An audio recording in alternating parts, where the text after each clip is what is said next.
તો નમસ્કાર મિત્રો, સ્વાગત છે ફરી એકવાર આપનું આજના તાજા નવા હવામાન સમાચારની અંદર। ગુજરાત રાજ્યના વાતાવરણમાં પલટા આવવાને લઈને લગાતાર માહિતીઓ સામે આવી રહી છે। તેની વચ્ચે વરસાદો શરૂ થઈ ચૂક્યા છે। ગુજરાત રાજ્યની અંદર મિત્રો કમોસમી માવઠાઓની શરૂઆત થઈ ગઈ છે। જી હા દર્શક મિત્રો, જે પ્રમાણે આગાહી આપવામાં આવી હતી એ પ્રમાણેના વરસાદો હવે ગુજરાત રાજ્યની ઉપર ત્રાટકવાના શરૂ થઈ ચૂક્યા છે। છેલ્લા 24 કલાકથી મિત્રો વલસાડ, વાપી લાગુના દક્ષિણ ગુજરાતના પટ્ટાની અંદર વરસાદ અતિ ભારે ધોધમાર ફૂંકાઈ રહ્યા છે। ત્યાર પછી હવે આ વરસાદીય સિસ્ટમ આખા ગુજરાતમાં ફેલાઈ જવાની છે અને ધીમે ધીમે આ વરસાદો આખા ગુજરાતમાં ફરી એકવાર પડતા તમને જોવા મળવાના છે। ટૂંકમાં જણાવીએ તો મિત્રો દિવાળી પહેલા જે સિસ્ટમ બનવાની હતી એ બની ગઈ છે અને હવે મિત્રો તમારી માટે જે છે તે સમાચાર લઈને અમે આવેલા છીએ અને આ વિડીયોની અંદર તમને કમ્પ્લીટ માહિતી આપવામાં આવશે ગુજરાત રાજ્યના હવામાનને લઈને। કારણ કે નવા વાવાઝોડા વિશે પણ મિત્રો અત્યારે સમાચારો આવી રહ્યા છે। તો જે એક નવું વાવાઝોડું બની રહ્યું છે બંગાળની ખાડીની અંદર, તે મિત્રો તમને જોવા મળવાનું છે લાભ પાંચમના સમયગાળા આસપાસ। તો એ વાવાઝોડાએ પણ અત્યારે હાલ દિશા બદલી છે, તો એના વિશે પણ અમે તમને અપડેટ આપીશું કે કઈ બી દિશા તરફ હવે આ વાવાઝોડું આગળ વધતું જોવા મળી રહ્યું છે અને ગુજરાત માટે કયો થ્રેટ દેખાઈ રહ્યો છે, એટલે કે કયો ખતરો દેખાઈ રહ્યો છે અને હવે પછીની કલાકો ગુજરાત માટે કેવી રહેવાની છે। વાવાઝોડાથી લઈને વરસાદીય માવઠાને લગતા પણ સમાચારો સામે આવી રહ્યા છે। તેની વચ્ચે શિયાળા વિશે પણ ઘણી બધી માહિતી મારે તમને આપવાની છે આજના વિડીયોની અંદર। તો વિડીયોને જે છે તે મિત્રો અંત સુધી નિહાળતા રહેજો, જેથી કરીને મિત્રો આ તમામ અપડેટ જે છે ખાસ કરીને તમને મળી જાય। અને ખાસ તો આ ચેનલ ઉપર પહેલી વાર આવ્યા હોય તો મિત્રો ચેનલને સબસ્ક્રાઇબ કરી દેજો, જેથી દરરોજના હવામાન સમાચાર તમને આ ચેનલના માધ્યમથી જે છે તો મિત્રો દરરોજ મળતા રહે। તો ચાલો મિત્રો તૈયારી કરીએ અને હવે શરૂઆત તમને દેખાડી દઉં મિત્રો। ખાસ કરીને ગુજરાત રાજ્યની અંદર છેલ્લા 2 દિવસથી એટલે કે 17 તારીખે સવારે અને 16 તારીખે આખો દિવસ વરસાદીય ઝાપટાને લઈને અનુમાનો આવી રહ્યા છે, વરસાદો પડ્યા છે। ત્યારે હવે પછીના 3 દિવસ 18, 19 અને 20 તારીખ ગુજરાત રાજ્ય માટે ભારે રહેવાની છે। 18 તારીખે ધનતેરસનો તહેવાર છે, 19 તારીખે કાળી ચૌદશ અને 20 તારીખે દીપાવલી એટલે કે દિવાળીનો તહેવાર। ત્યારે મિત્રો મેં તમને અગાઉ પણ આગાહી આપીને જણાવ્યું હતું કે 18 થી લઈને 28 તારીખ સુધી ગુજરાતમાં ખતરો બનશે અને ક્યાંક ને ક્યાંક મિત્રો આગાહી જે છે તે સાચી પડતી પણ જોવા મળી છે। કારણ કે ગુજરાત રાજ્ય ઉપર જે વરસાદી માવઠાને લઈને આગાહી આપવામાં આવી હતી તે સાચી પડી છે। માવઠાઓની શરૂઆત ગુજરાત રાજ્ય ઉપર હવે થઈ ગઈ છે અને હવે માત્ર આ ખતરો માવઠાનો રહ્યો નથી, કારણ કે હવે તો મિત્રો જે છે તે એક વાવાઝોડાની પણ મિત્રો જે છે તે ખતરાની ઘંટી વાગી રહી છે। તેના માટે પણ ગુજરાતવાસીઓએ તૈયાર રહેવું પડશે, કારણ કે લાઈવ દેખાડું 25 થી 26 તારીખની રેન્જમાં એટલે કે લાભ પાંચમના સમયગાળા આસપાસ ખૂંખાર અતિ ભારે વાવાઝોડું અહીંયા જોઈ લો મિત્રો, તો બંગાળની ખાડીમાં પાવર બનાવતું જોવા મળી રહ્યું છે, એટલે કે અહીંયા ભ્રમણ કરતું જોવા મળી રહ્યું છે અને આ જ વાવાઝોડું ક્યાંક ને ક્યાંક તહેવારો બગાડી શકે। અને મિત્રો તમને જણાવીએ તો અત્યારે હાલ જે વરસાદી માવઠાની શરૂઆત થઈ છે, આ માવઠા મિત્રો જણાવીએ તો હજુ 18 તારીખથી 25 તારીખ વધારે ભારે જોવા મળશે। તો 18 થી 25 માવઠા અને ત્યાર પછી 25 તારીખથી લઈને 30 તારીખ વાવાઝોડું, તો સળંગ હવે 12 થી 13 દિવસ ગુજરાત રાજ્ય માટે ભારે દેખાઈ રહ્યા છે। અને આખું વેકેશન દરમિયાન મિત્રો આ માવઠા અને વાવાઝોડાને લઈને મિત્રો જે છે તે ખાસ કરીને સૂચના અને માહિતીઓ સામે આવી રહી છે। તેની વચ્ચે મિત્રો આજના વિડીયોની અંદર આપણે વિસ્તારથી માહિતી મેળવીશું વાવાઝોડાની દિશા કઈ બાજુ જશે, ક્યાંક ને ક્યાંક હવે શિયાળાની પણ શરૂઆત થઈ છે, તેના વિશે પણ માહિતી મેળવવાની છે। તો ચાલો મિત્રો વિસ્તારથી માહિતી મેળવીએ। સૌથી પહેલા મિત્રો હું તમને જણાવું કે આ વિડીયોની અંદર આપણે કયા કયા મુદ્દા કવર કરવાના છે। ટોટલ 2 થી 3 મુદ્દાઓ વિશે વાત કરવાની છે। કયા કયા છે? સૌથી પહેલો મુદ્દો આપણો રહેશે વાવાઝોડા વિશે કમ્પ્લીટ માહિતી રહેશે દિશાની સાથે। બીજો મુદ્દો આપણો રહેશે વરસાદ, કે કયા કયા ભાગોમાં આજે અને આગામી 24 કલાક વરસાદ પડશે એ કોઈ એક ગામનું નામ લઈને તમને મિત્રો જણાવવામાં આવશે।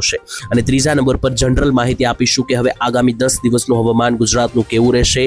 શિયાળો શરૂ થઈ રહ્યો છે તો એના વિશે પણ થોડી ઘણી માહિતી છેલ્લે આ ત્રીજા નંબર ઉપર મેળવીશું। તો ચાલો મિત્રો પહેલા નંબરની શરૂઆત કરીએ અને વાવાઝોડા વિશે વાત કરીએ કે વાવાઝોડાને લઈને શું માહિતી કઈ બાજુ જઈ રહ્યું છે, ક્યાંથી ક્યાં વાવાઝોડું બની રહ્યું છે જાણવું જરૂરી। તો શરૂઆત કરીએ તો મિત્રો જોઈ લો, સૌથી પહેલા તો આ વાવાઝોડું 25 તારીખની આસપાસ એટલે કે 25 થી 26 તારીખની રેન્જમાં અહીંયા હાલ બંગાળની ખાડી નજીક એક સર્ક્યુલેશન કહી શકો, એક પ્રેશર અને દબાણ બનાવતું જોવા મળી રહ્યું છે। ત્યાર સુધી મિત્રો 25-26 તારીખ સુધી આ સિસ્ટમ વાવાઝોડાની સિસ્ટમ બનતી નથી, પરંતુ 27 તારીખે અચાનક તમે જોશો તો આ બંગાળની ખાડીની અંદર આ એક આંખ દેખાવાની શરૂઆત થઈ રહી છે। અહીંયા આ વાવાઝોડાની આંખ મિત્રો ગણવામાં આવશે અને આ આંખ મજબૂત થઈ રહી છે અને 27 તારીખની મોડી રાત સુધીમાં તો વાવાઝોડું વધારે પાવરફુલ થઈને 28 તારીખે આખી પકડમાં આવી જશે। અને મિત્રો જણાવો કે જ્યારે મિત્રો 28 તારીખે જ્યારે વાવાઝોડું વધારે તીવ્રતા ધરાવશે ત્યારે અહીંયા દરિયાકાંઠે મિત્રો 78 કિલોમીટર પ્રતિ કલાકના પવનો એટલે કે લગભગ 80 કિલોમીટરના પવનો ફૂંકાશે, જેથી તોફાન અને આંધી જેવો માહોલ પણ બનશે। અને મિત્રો 28 તારીખે આ વાવાઝોડું જે છે તે દક્ષિણીય ભારતમાં વિશાખાપટ્ટનમ, બેંગ્લોર અને તેલંગાણા લાગુના વિસ્તારોથી એન્ટ્રી લેવાનું છે. હૈદરાબાદ થઈને મિત્રો આ વાવાઝોડું નાગપુર સુધી એટલે કે મહારાષ્ટ્ર સુધી પણ ટચ થતું જોવા મળી રહ્યું છે. 3 તારીખ આસપાસ મિત્રો જેવું આ વાવાઝોડું ભારતની અંદર એન્ટ્રી લેશે એટલે લો પ્રેશરીય દબાણ બનાવીને મિત્રો છોડી દેશે, એટલે કે વાવાઝોડામાંથી નબળી વરસાદી સિસ્ટમ બનાવશે. હવે મિત્રો આ વાવાઝોડાની કમ્પ્લીટ માહિતી મેં તમને આપી કે 25 થી 26 તારીખે વાવાઝોડું પ્રેશર બનાવી રહ્યું છે અને 28 તારીખે વધારે મજબૂત બની રહ્યું છે. આમ જોવા જઈએ તો મિત્રો આ વાવાઝોડું એટલું કોઈ મોટું ખતરનાક નથી, માત્ર ને માત્ર સિસ્ટમ છે, સાદી મિની વાવાઝોડું પણ કહી શકો. હવે મિત્રો વાત કરું ગુજરાતને કેટલી અસર પહોંચાડશે આ વાવાઝોડું, તો ગુજરાત આપણું અહીંયા આવેલું છે અને વાવાઝોડું ગુજરાતથી કોસો દૂર એટલે કે 3000 કિલોમીટર જેટલું અહીંયા દૂર બંગાળની ખાડીમાં બની રહ્યું છે. પરંતુ મિત્રો મેઇન પોઈન્ટ એ છે કે જ્યારે બંગાળની ખાડીમાં અસ્થિરતા સર્જાય, અસર્ટિનિટી બને, ત્યારે તેની અસરો ગુજરાત ઉપર અચૂક જોવા મળે છે અને આ વખતે પણ જોવા મળશે. તેને લઈને જ અંબાલાલ જેવા નિષ્ણાંતોએ પણ આગાહી આપી છે કે ગુજરાતમાં 25 થી 30 તારીખ છેલ્લું અઠવાડિયું ભારે રહેવાનું છે. વાવાઝોડાને લઈને ગુજરાતમાં શું અસર થશે છેલ્લે તમને અત્યારે હવે માહિતી આપું તો મિત્રો ગુજરાતમાં છૂટાછવાયા વરસાદ, ઝાપટા, માવઠા આ બધી વસ્તુઓ જોવા મળશે. બાકી કોઈ એટલું ભયંકર અસર ગુજરાતમાં થવાની નથી, પરંતુ છેલ્લે જે આ માવઠા પડે છે એ પણ મિત્રો જે છે તે ભર શિયાળે વાવાઝોડાને કારણે મિત્રો જોવા મળવાના છે. તો મિત્રો આ માહિતી થઈ ગઈ વાવાઝોડાની કમ્પ્લીટ દિશા વિશે. ત્યાર પછી હવે તમને કેટલાક જે ફોટા આવી રહ્યા છે એના ઉપર નજર મારવાની છે આપણે, અને ત્યાર પછી આગળ વાત કરીએ તો મિત્રો ફોટાની અંદર વાવાઝોડાને લઈને જે નકશાઓ બની રહ્યા છે તેને લઈને વાત કરીએ તો જોઈ લો. સૌથી પહેલા મિત્રો આ ફોટો જે છે તે અવકાશમાંથી લેવામાં આવ્યો છે, બંગાળની ખાડીમાંથી.